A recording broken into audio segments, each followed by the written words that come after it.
Where's your funky music there, Justin? It's good. We're officially live. The music's supposed to cue. Where's the? It's supposed to be on cue. You're fine. You don't hear it? I don't. Is it playing in the back? You don't hear it at all? Mm-mm. Well, that's awkward. Hold on. It's playing, but I'll stop it. We got what the heck is happening? In the money, week 2 bloopers. Week 2 bloopers. You get to see how the sausage is made, I guess. That's why. My mic's not in the right mic, Dan. What am I doing? Now it's down. Rookies. Look at that. All right. Here we hey. That sounds different. Now it sounds like podcast vibe here. Here we go. Ready? Now we're live. 1 minute into it. Hey, I'll have you after the music plays, you can go for it, okay? You got it.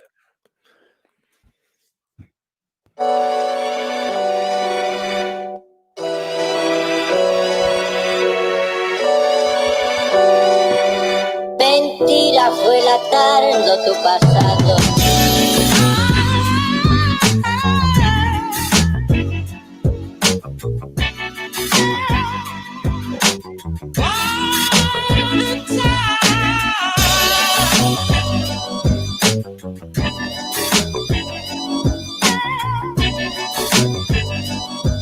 Mentira fue la tarde tu pasado.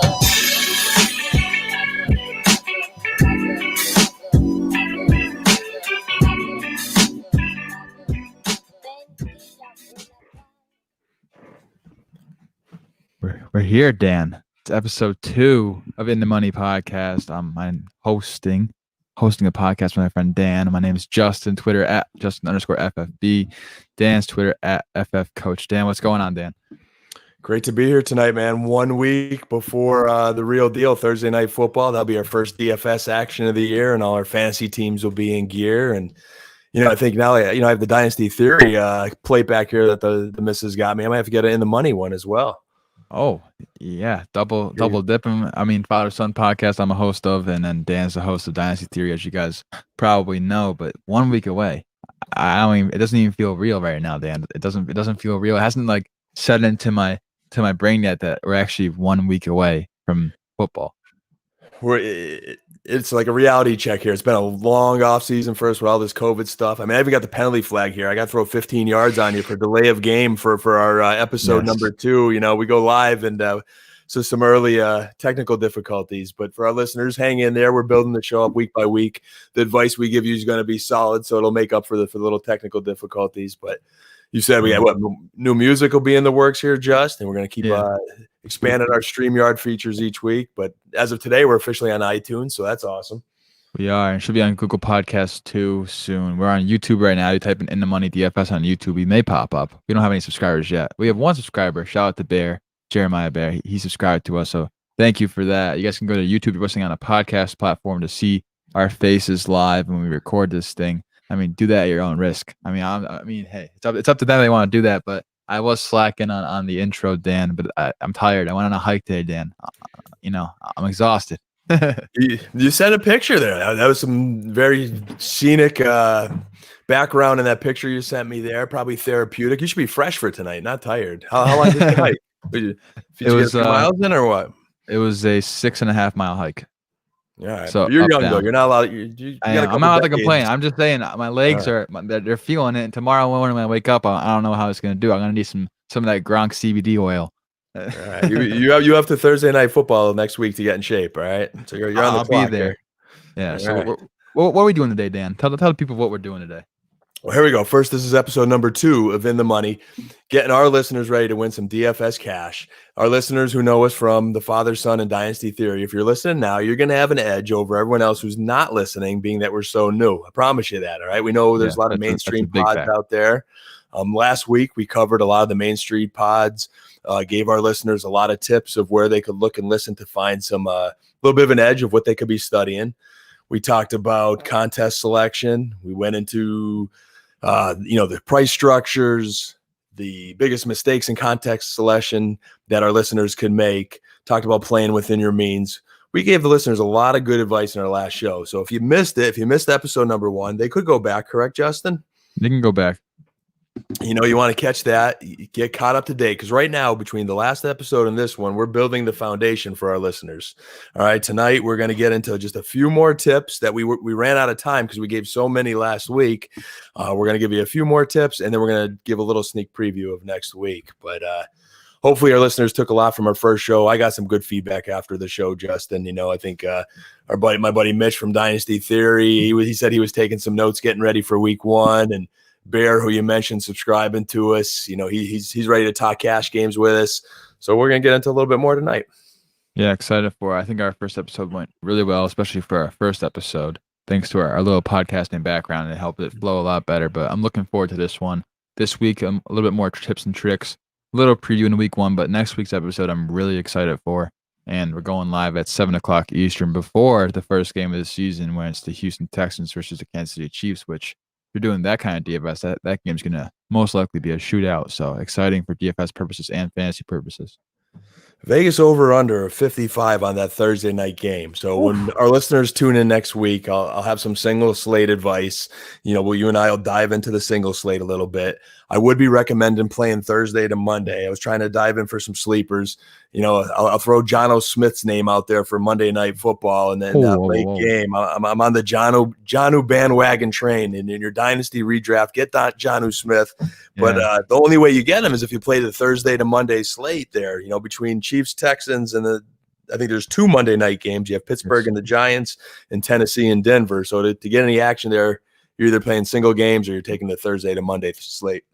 And Jonu Smith, man, that's music to my ears. I mean, my dad knows how much I've been on this guy. He's my late round breakout tight end. I mean, my dad loves Hayden Hurst, but I'd rather have Jonu Smith than Hayden Hurst this year. I'm very high on the man. That's my guy. Trying to get him in most dynasty leagues. I saw you acquire him the other day, and I was like, Dan actually making some good trades, man. That Dan's out here. He's making his teams better rather than what he was doing before, which is tearing them apart.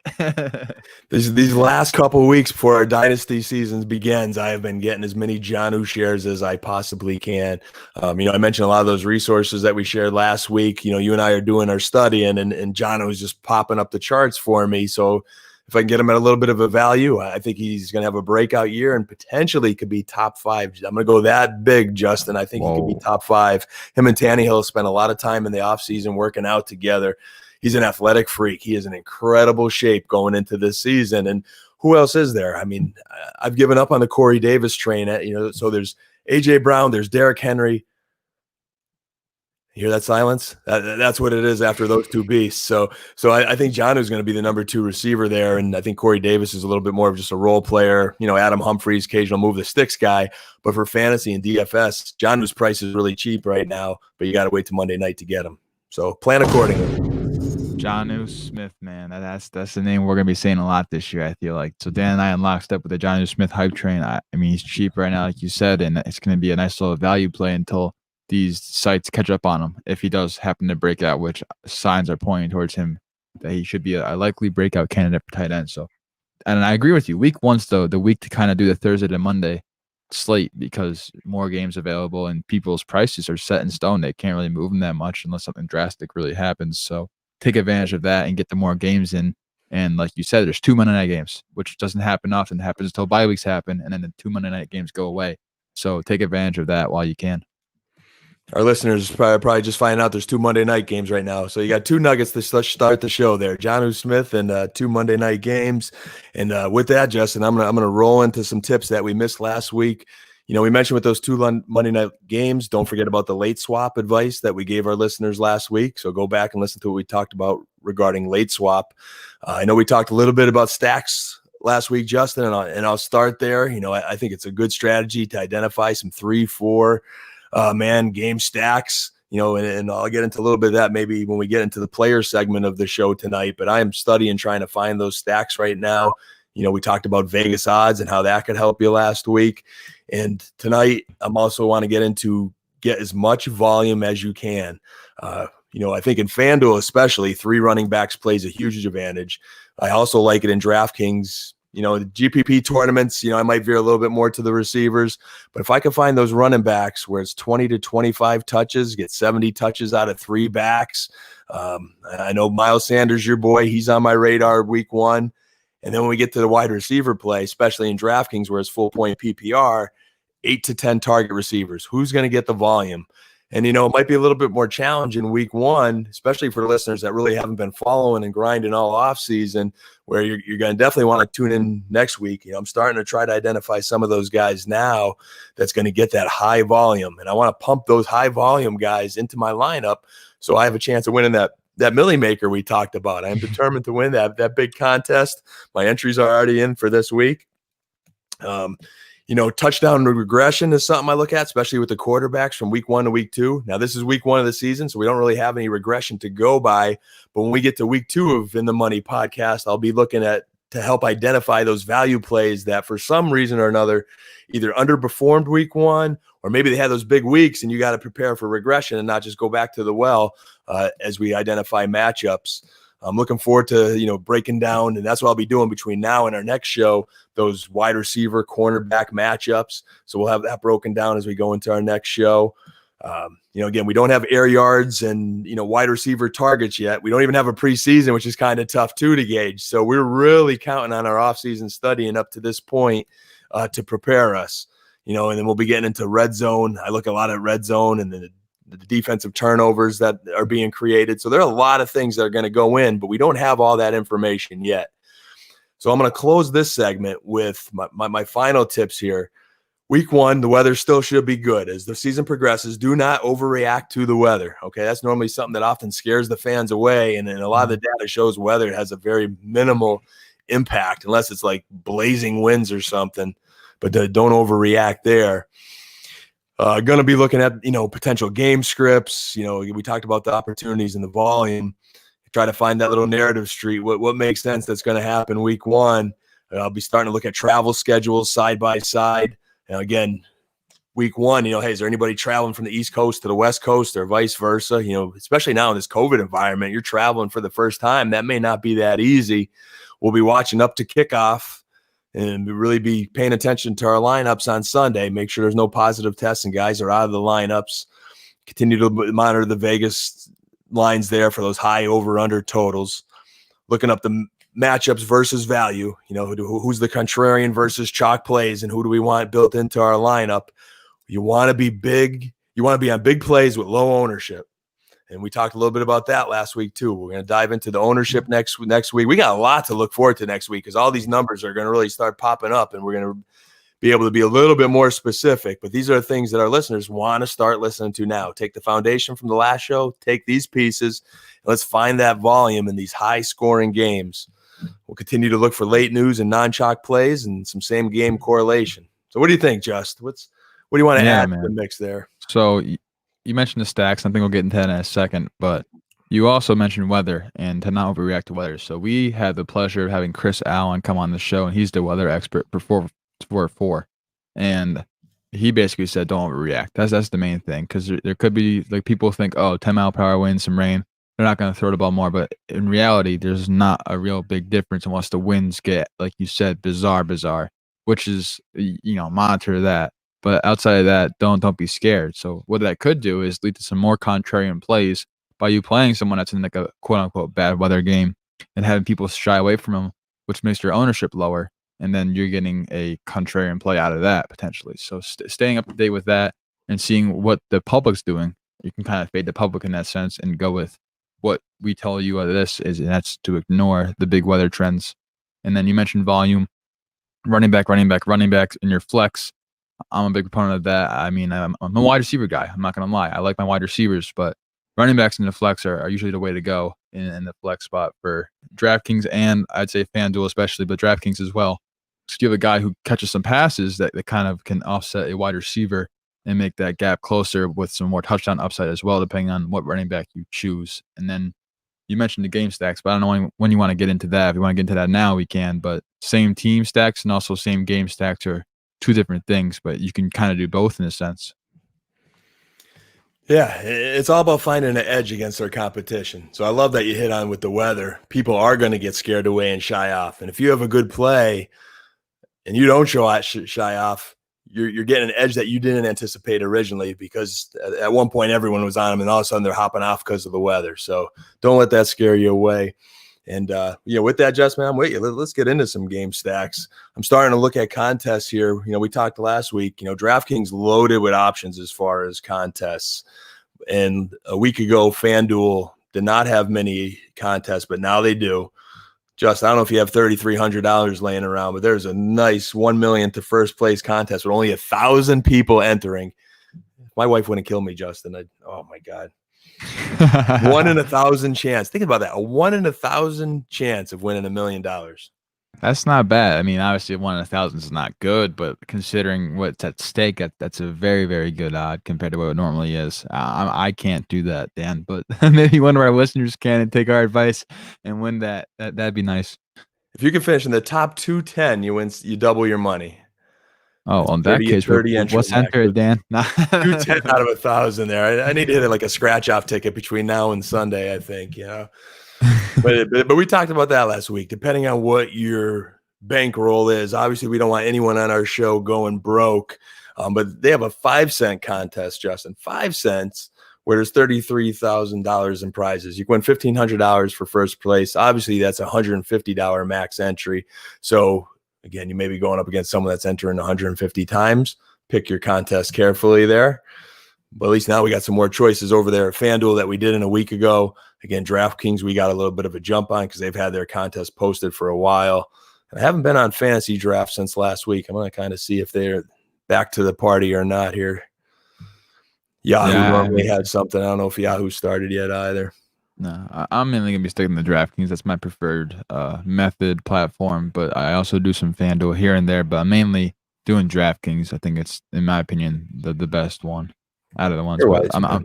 Yeah, I agree.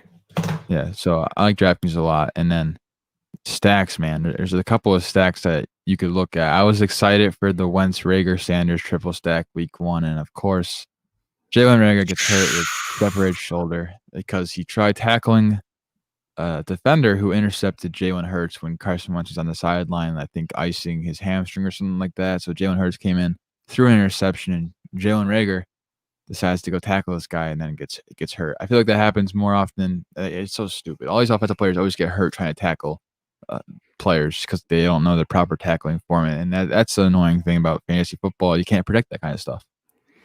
And Rager did look really explosive in the preseason, which made he could have been a good value at his price. Now he's out, and I still like that stack. Is it Deshaun Jackson time? I know it's your boy Miles Sanders show. Miles Sanders, D-Jax, man. D-Jax week 1. Like, look at this past couple of years, what this guy does in week 1. Like, he literally always, I don't know what it is about week 1 and Deshaun Jackson. This dude always puts up like 30 points at least. It's insane. So the early season Deshaun Jackson is a real thing, and reports out of camp are he looks just as fast as ever. And some even said looks faster, which I'm not buying that. But hey, they can juice this guy up all they want. And just a quick side note as I went back, we talked about week 1, different formats. We agree DraftKings is the best in the biz there, probably the most popular. FanDuel's fully loaded with options too. I'll definitely be playing those 2 sites next week. Fantasy draft, I'm looking, they don't have any contests right now. So I think they might be a struggling business. So we'll just they got bought out. Off. They might be possible because every slate. And they got bought out by FanDuel. Just in time, so they have no competition this year. Wise. Smart. And then that leaves Yahoo. Yahoo a week ago on our show did not have any contest. They do now, Justin. They have a free contest, Yahoo, with $75,000 in prizes. So that's a pretty nice free roll to attract people to the Yahoo site. And then they've got a $10 entry contest with $100,000 going to first. And it's a max entry of 150. So that's a little bit different with Yahoo because last year their max entries were a little bit smaller for the big contests. So they might be mimicking the other sites a little bit more this time around. But again, there's a lot of variety of contests in any price range for our listeners. The reason I bring up Yahoo is just, I got a little bit of addiction to this DFS, Justin, as you know there. So I try to spread my money around, and, a lot of the sharks they only have time for one. They only have time for DraftKings. And again, our listeners could compete in DraftKings without going against those sharks, those $5 or less contests, head to head, single entry, give yourself an advantage. Or you can go to Yahoo, where a lot of those sharks they just don't have the time to be exploring another site, and you're competing against some regular fans and some very affordable games with some good prizes. Yeah, and also mentioned Thrive Fantasy being a different kind of DFS platform where it's you pick prop bets and have that into your lineup, and that's kind of cool as well because I think it's a little easier in a way because their props aren't what the prop lines are. I don't really know how they do that, but they also make some single game prop bets, and if I can reach out to them because I mentioned that Father Son, well, we're affiliated with them, so if I can try to get us affiliated with them too, maybe have like a nice little 2-minute segment at the end of that and telling us some of their picks, Dan. That's a good idea. And as I was promoting the site here, just some friends over at the Fusion Fantasy Football, they were asking, and I didn't even get a chance to respond yet, but like what other contests we played. We know there's that fantasy dog for best ball. There's an underdog yeah, fantasy there, but you can't play in Pennsylvania yet. They have the paperwork in, but it hasn't been approved. So that's not even an option. I do know DraftKings, FanDuel, and Yahoo, you could play in Pennsylvania. Again, our listeners are going to be from all over the country, but for us Pennsylvanians here, that's an issue. Yeah. So let's get back to the stack attacks here. So we were talking about the Eagles and Redskins, and they are on my radar, Justin, here in DraftKings. I'm in about 30-some contests right now. I pumped a lot into the $3 contest there. It's 150 max entries, but there's some big prize money for $3 there. Yes, there is. So I loaded it up there. It's a $3 and a $5 contest I'm in. But the big $100 Millie Maker, my favorite stack so far, this is subject to change. I'm loving the Ravens. And where'd you go, Baltimore? The Ravens and Cleveland. I also like Atlanta and Seattle. That's the one I was going to mention right there, Atlanta-Seattle game. We know everybody's going to be on these two games. So I'm thinking some kind of double stack with maybe like Baltimore, Cleveland, and then still staying with that Eagles Redskins game a little bit at over under 45. It's probably the middle of the pack of over unders for the week. But I see some defensive struggles there still. Yeah, what are the odds that Philadelphia scores like 30 of those 45 points? That's definitely possible. I think it's going to be the Miles Sanders show. And like you talked about D-Jack week 1, that's enticing. But on the Redskins side, maybe if they're playing catch up, Antonio Gibson at $4,000. My sleeper pick, Steve Sims at 4,700. Yes, that's the one I was going to say. PPR guy in the slot there, possibly. Because they're going to have a lot of negative game script. I know you mentioned great game script a couple of minutes ago as well. So think about that. If you're going to have a team that has 45s and over under, it's not very high, but there's a skill gap difference between the Philadelphia Eagles and the Washington Football Club.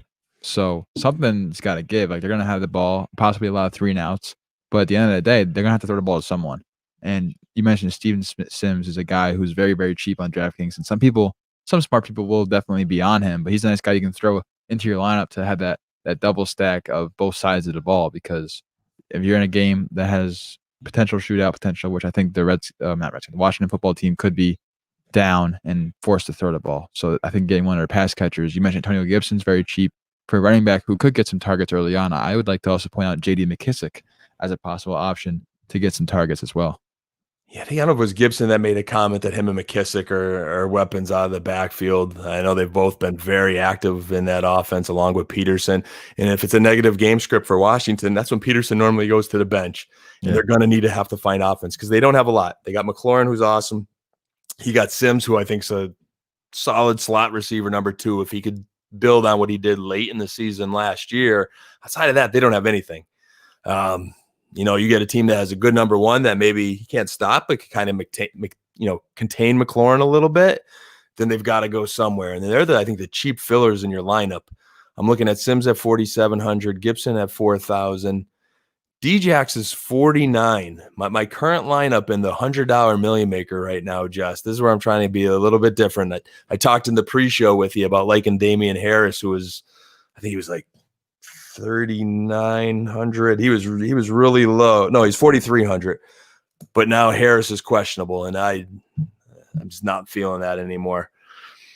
McKissick's 4,000, so that's very cheap on DraftKings as well. And I know that satellite back is one of the hardest positions to learn for a rookie. So I love Antonio Gibson too, Dan. I just don't know if we're going to see it week 1 necessarily. They may give it to McKissick for week 1, and as the season goes on, start giving him more. Not to say that Antonio Gibson couldn't catch passes week 1. I just think that 4,000, either or. Maybe have a lineup with one and then the other one with another one. If it was a cash lineup, I feel safer with McKissick, but I think for GPP, for a tournament where you need the big upside, Gibson's the kind of guy that could take a screen to the house like he did So in could camp McKissick, though. the other day. He's not as explosive as Gibson. No, not as well as Gibson, but I We could watched him in see. Detroit last year. I remember picking him up in our dynasty leagues on waiver wires at some point, and he was kind of like chipping away, and they had his injuries, so he got volume, McKissick, but he wasn't breaking big plays, Justin. On Seattle, he was I'm gonna breaking throw the big challenge flag on you here. What? I don't even remember big plays about. You better send me a YouTube video on Twitter later of McKissick breaking a big one, because I do not recall him ever breaking a big play. I mean, they paid him money this offseason. It's got to mean something. They went out and signed him. To And they let catch the Chris Thompson ball. walk. Yeah, to catch the Yeah. ball. I like points. I like Move points, it. Dan. But Move I think you're like move the sticks. move the sticks. We More need of a move the cash sticks game. and touchdowns here. We need like Gibson to get 5 to 7 catches and This turn is that why. into like 80 to 100 yards and a touchdown. McKissick gets 5 catches, he's gonna have 40 yards. Yeah. All right. So all right. That's a fair point. Dan. Cash And game play. Yeah, I cash think game. the cash game versus I will GPP say I difference don't in those like two. finding these cheap running back plays. I like to pay up for my running backs. I don't know. That's where we're going to differ a little bit. I like to get the guys that are going to have the sure volume, and maybe in a guy who's like around the 5,000 plus range, who's a little bit of a sleeper to put in my lineup. Like I know you mentioned the Cleveland Baltimore game could possibly be a shootout. So Kareem Hunt week 1 is a interesting, I guess, contrarian play. But we can get into the Cleveland Baltimore game if you want to talk about that for a little bit. Help me with Kareem Hunt here. I don't know if I'm just like, I work in higher education and I've been in student conduct, and I don't want our students to get in trouble. So I have this like Kareem Hunt got in all this kind of trouble, and I just don't want him on any of my I roster understand. bias right now. But then there's Nick Chubb, who I just think is one of the best pure running backs in the National Football League. Top 2. I think we all wish it was just him and not another stud like Hunt, and keep him active in the passing game. But they got 2 awesome running backs, no doubt about it. But I struggle taking a Hunt, knowing Chubb's in the backfield there, especially in GPP. Because could he really break out, or could he just have a decent game and help you in your cash lineup? Well, the improved offensive line is something, and you mentioned how a lot of people do like Chubb. If he does happen to break a 30-yard touchdown, a 4-yard touchdown, he's pass catching back. He's seen over 5 targets multiple games last year when he was active, and they could be down by at least 2 scores the first week against Baltimore. So seeing Kareem Hunt, they're going to use a little bit of 2 back sets, but Kareem Hunt is the pass catching back in that offense. Even though, like you mentioned, I wish it was just Chubb in this backfield, because I believe Chubb is a better pass catcher than advertised still. But of course, you can't really say that anymore because they do have Kareem Hunt there still. But I believe week 1 he could be a little contrarian GPP play, probably a little better cash game play like you mentioned. But it wouldn't surprise me if he did break a long touchdown. At 5,100, that's a nice value for a stud back. Again, will he get the volume? They're playing the Ravens defense, though, which is pretty good. Now, I still expect it to be a higher scoring game, but I think Cleveland coming from behind, it's going to be more of OBJ, who used to be your boy, Justin. When Still you were my a boy. one-time Cleveland Browns fan, one-time New York Giants fan. Good thing Beckham didn't. How'd you become a Dolphins fan if Beckham didn't get traded there? I'm not sure, but he's going to get traded now. I don't know. No, but Beckham's at 5,900, Justin. And then what I'm thinking is a Lamar Jackson, Mark Andrews stack. That's the piece I'm really handling with Marquise Brown. My boy. Yeah. Hollywood. All right, so I've got a triple stack in Baltimore. I mean, they have their team total is very high. It's a 48.5 for both teams over under. So I'm thinking those 3 go off and go ham. And then it's Beckham's the guy that reaps the benefits going back. And I think he's kind of a sleeper this year, and everybody's off him a little bit compared to years past, but he's healthy for the first time. He's got decent coaching for the first time. You mentioned the O-line, so Baker's going to have a little bit more time to throw. Oh, stop. Stars are aligned. You're making my mouth salivate. I'm salivating over here, Dan. You can't do this to me. I'm having like all these foreshadowings of Odell catching these long touchdowns week 1 now, and if he doesn't, I'm going to be a little disappointed. But you mentioned it, and I think he is set up for success week 1 because they're going to be down, most likely playing from behind a little bit. Baker finally has time to throw the ball. Odell can run his double moves with improved tackle play with Conklin and Willis, one of the 2. It's Willis. And improved offensive line, better coaching. I definitely could see Odell Beckham having a good week 1. I do worry about the volume, but since they're playing against Baltimore, the volume will be there. But other weeks, I worry about them having a slow game, slow pace. But in week 1, they're going to have to throw the ball.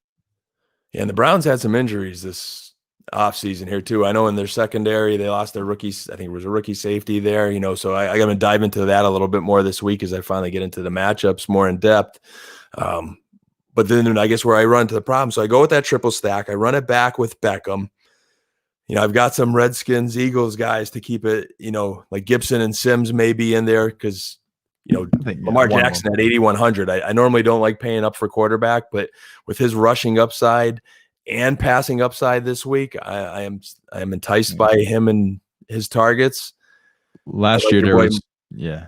Go ahead. I like your boy Miles Sanders. Yeah. I like your concept of jamming 3 running backs, but I think I can only jam in 2 big ones. With Lamar Jackson in your lineup, you're probably going to be able to jam 2 big ones in your lineup and then have to find a bargain play for your flex. But possibly, if you do the Thursday to Monday split, you can get Jonnu Smith in the flex. But tight end in the flex is never a good idea unless he does go off. That's a GPP move because if they don't, it's more of a floor play. That might be the sleeper pick of the week. So I'm thinking as I was driving, I was taking my kids for ice cream before, and I'm driving thinking about my lineup. And, it was right before I left the house that I was studying for the show, and I looked up, when Jonnu's playing. I was thinking, to your point, the statistics say tight ends in the flex normally don't work. It's not that it doesn't, but it's a lower percentage of time than a receiver in the stack and the big, large GPPs or even team jam them in. But this might be the week it works with Jonnu. And I'm going to have to go to a Thursday night contest right now here. You got me curious. A little Thursday to Monday action. That should be up now. I'm hoping Thursday. Yep, 16 games. Let's see here. Let's see if I can find a contest. Trying to find a contest here for Thursday night. I'm seeing best ball. So there may not be Madden stream. That's why they have all these Madden streams during COVID. It's messing up with my flow here trying to find a contest. And they don't have the single game yet for just Thursday night. I imagine they will close to kickoff. So I don't have a price on Jonnu yet, but I imagine it's going to be low. I'd say 4,200. You get him in that range. I think he could be a nice flex play because I think he's going to have a lot of catches. I believe he's going to score a touchdown and maybe even 2 if you're lucky. And then you're really looking at being in the money. That's what the goal is, Dan. I want to be in the money. I don't want to see no minus sign next to my account. Right? I want to see that. I want to see that influx of cash, and I think that's what we're going to have in week 1. So we're at the 32-minute mark right now, 31-minute mark, because I messed up the first thing. But we're not going to talk about that, Dan. That's fair enough. That's fair enough. Before we wrap up, tell me when we talk about team jam them in. Now, if I decided not to go with Lamar, and let's say maybe I wanted to go with Baker to stack with OBJ, and I still have Beckham and Andrews, that frees up a lot of money. Yes, that's a cheaper option. That frees me $2,500 where I could get off of Antonio Gibson if we don't believe in the rookie week 1. And then I could go to running back. I'm leaning Austin Eckler with Miles if I just jam in 2 running backs. So I'm going to give you a better option than Austin Eckler week 1, Dan. And Josh Jacobs? Are you going to say Josh Jacobs? That's the one. Someone else. That is the one. All right. That is the one. You got 2 spots down. It's Josh Jacobs. Because Josh Jacobs, you look at his schedule. It's Carolina, who I couldn't even name you 2 defensive players they have right now, Dan. I really couldn't because they have 7 new rookies starting, I believe. And it's week 1. Josh Jacobs is healthy. He's got a good offensive line, top 10 running offensive line, new vamped offense, some pass-catching weapons, which he didn't have last year to help open things up because he faced a stacked box quite often. I don't have the exact number in front of me. And he's going to get at least 20 carries in that game, and they're most likely going to have positive game script. And he can catch at least 2 passes week 1. And then just run him into the ground. I would not shock me to see a 25-carry game and him to hit that DraftKings 100-yard bonus, go off, and then probably be unplayable the rest of the year. He's not unplayable, but like more of a GPP thing because his schedule does toughen up, and they did sign pass catchers after pass catchers. But Josh Jacobs week 1, I am going to be having that in cash game lineups and some GPPs. Yeah, it's going to be interesting to see how much those other pass catchers even get involved. There's been conflicting reports all offseason. One theory is they sign, re-sign Jalen Richard. They bring in Lance Bowden. They have all these pass catching backs in there. Does that mean they don't want Jacobs on the field? But then some Raiders beat writers are saying, no, we think he's going to get a lot of action on 3rd down. And Jacobs himself said he hopes that he has a goal of 60 plus targets. So if that's the case, now in an early schedule, like you said, versus a Carolina defense that looks very soft, that could be a very nice play. So I think I'll just have to punt defense or find someone even cheaper than Steven Sims if I want to go team jam him in 3 running backs. So I might run 2 lineups now, one with Lamar, maybe one with Baker, still have that big stack, almost a double stack looking at Cleveland, Baltimore, Cleveland, Baltimore, and Washington and Philly. And then I'll probably run some other contests, getting some action on Seattle and Atlanta. I think our listeners are just going to have to find out next week where we land closer to kickoff. Yeah, I will also say with the defensive thing, one of my specialties is finding what defenses to start each week. I won my fantasy championship last year by playing the Colts defense week 16, which I think was a little popular, but like me, I'm good at mining defensive waivers, and I'll give it like one cheap option and one of the better options for week 1. But the biggest defensive tip for me, I think, and our tip to the show before we close out here, Dan, is don't be afraid of high game totals, because high game totals means you're going to throw the ball a lot, and it could lead to more turnovers and turns. So people shy away from those, always try to go with the low over-unders. But if you find a team that has a high over-under, because, not every over is going to hit. I mean, that's just how it works. You could have a 28-3 game with a lot of interceptions and stuff. So picking a team that has a high game total could also help your defense out by giving them more opportunities to create turnovers. Agreed 100% there, man. Turnovers, quarterback pressures, want to be able to get some of those sacks, diving into those to try to get an advantage on defense. Because very often it is you use your bankroll on all the other positions, and then you're limited on defense, or sometimes it's a contrarian to pay up for defense, which people normally don't like to do, and you get a little edge paying up. Yeah, I know last year it was the 49ers defense was just insane. And the year before that was the Bears. And the year before that was the Jaguars. And this year, I think it's going to be the Steelers a lot in these games, because the Steelers defense is arguably the best defense in the league. So some of these weeks, you're going to look at the matchups and base it off of that, of course. Buddy, you got me pumped. We're 7 days away. Thursday night football, single slate, and Thursday to Monday contest. Let the fun begin. Yeah, the fun's going to begin. I'm excited for next week's show. It's probably going to be my favorite show we've done so far, because we're actually talking about some players and not just giving a little preview here and there. So Miles Sanders, you mentioned him. I'm 100% going to be talking about him next week, Dan. give me the floor, a 35-minute segment on Miles Sanders and why he's going to smash week 1. But looking forward to it. If you guys made it this far, subscribe if you're new. Go check out the podcast Twitter at InTheMoneyDFS_ on Twitter. My Twitter's at Justin_FFB. You can find me there. Follow me, tweet at me any questions, and then I'll let you say your Twitter and what else you guys say.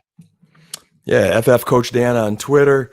Dynasty Theory podcast Tuesday nights. As we get ready for the season now, we shift to Tuesday nights. So Tuesdays and Thursdays are big, Josh. I'll be talking Dynasty Tuesday nights. You'll be talking Dynasty Redraft, the works on the Father-Son pod. And then here we go, DFS time, Thursday nights. Yeah, looking forward to it, man. All right, we'll see you guys next time. Peace.